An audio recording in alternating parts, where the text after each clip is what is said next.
Donald Trump's son, Eric Trump, was on Fox News this weekend making the case for presidential immunity. He stumbled his way through a list of crimes that past presidents and Joe Biden could be charged with. But all Eric did was remind us of why we don't hear from him much, and there will not be a Trump family legacy in politics if this is the best they've got. Watch this. The Supreme Court is now weighing this monumental case on whether or not President Trump has immunity from prosecution. We saw some of the hearing this week, and it felt like, listening to some of those Supreme Court justices, that they were willing to admit to some or acknowledge some immunity. What did you take away from what you heard from the Supreme Court this week, and when do you expect a decision? Well, if the Supreme Court grants some immunity, it would be for official acts done as president, not unofficial acts, which Donald Trump is accused of breaking the law while he was doing in order to undermine our 2020 election results. But it's really important that the Supreme Court moves forward quickly on this issue. Right now, the New York case is moving forward, but that happened in 2016 before he was president. And the documents case is slowly making its way through the system, but that happened after he was president. So it is very important that the 2020 federal case be allowed to move forward, but it's stuck right now because of this concern about presidential immunity. The American people deserve to have all the facts about what Donald Trump did while he was president so they can make an informed decision in the upcoming election in November. Well, God help us if they get it wrong. That's what I take away. I know the system very, very well. And the only people who are going to benefit are big law firms in Washington, D.C., because they are going to go after every single president. They'll start with Obama. Fast and Furious, right, where he gives 2,000 weapons to cartel members. And then they'll go to Obama, where he weaponized the IRS against conservatives. They'll probably... So these are all issues that have already been settled, but how pathetic to have to go back and attack the Obama administration in 2024. Probably go after Joe Biden for having cocaine in the White House. They'll go after Biden then for raiding his opponent's home. They'll probably go after him after that for literally 2 weeks before the 2022 primaries, literally depleting the petroleum national, the reserves, so he could lower gas prices by 4 cents and hopefully help him actually in the polls. I mean, this is all nonsense. Really? Cocaine in the White House? This, if you guys even remember this story, is a small bag of cocaine that was found in cubbies where visitors leave their cell phones and wallets when they get a tour of the White House. Why in the world would Joe Biden be in that area?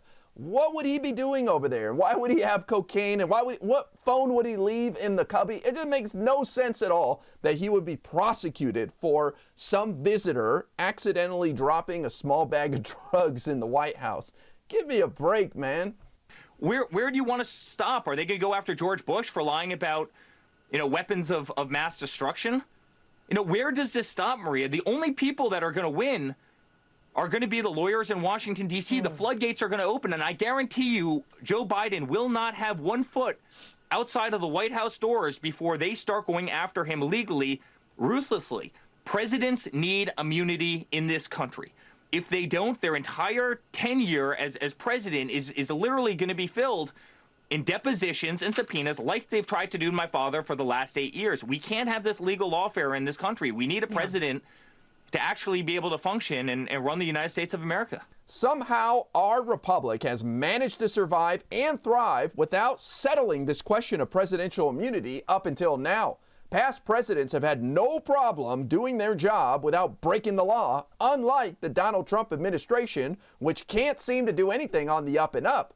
There are tons of people in government, up and down, that make decisions that impact public safety and people's lives without presidential immunity, and they're not charged. So I don't buy this BS argument that the President of the United States needs absolute immunity or he cannot do his job. After putting forward an underwhelming argument for presidential immunity, Eric went on to talk about what an amazing job his father has done in his first week as a criminal defendant. Check this out. Right, he's going all over the place, and his stamina, Maria, I've never seen anything like it in my life. I mean, I've just never seen it. He'll be in trial all day long, relentlessly being attacked by a corrupt judge, whose literally family is apparently profiting off of this whole thing.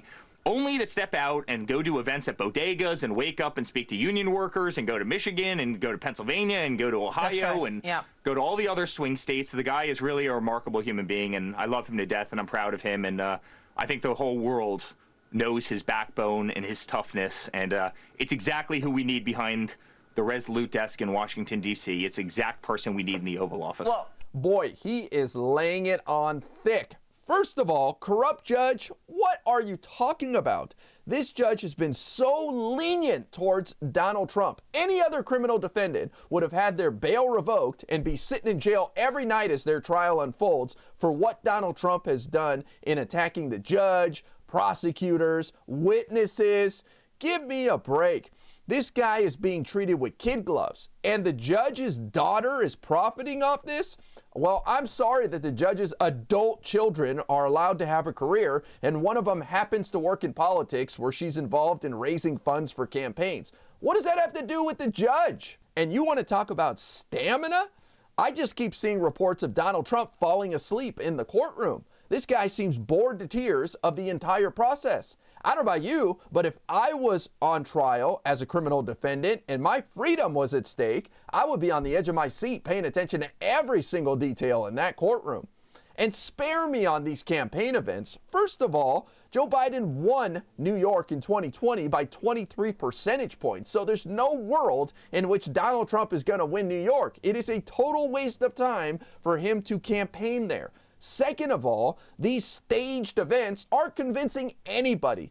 Joe Biden has won the support of union workers in this country because he walked the picket line with striking workers. First time a U.S. president, sitting president, has ever done that. And he has helped them make gains like they've never seen before. And nobody's buying the argument that Donald Trump is working hard on the campaign trail. He had a day off last Wednesday, and he didn't do anything. This weekend, I didn't see any campaign events. So this guy is as lazy as he gets. You can try to rewrite reality, but we can see clearly that Donald Trump is barely trying, and Joe Biden is out there hustling and meeting with people and campaigning hard. Who wants this more? It's pretty obvious to me that it's Joe Biden.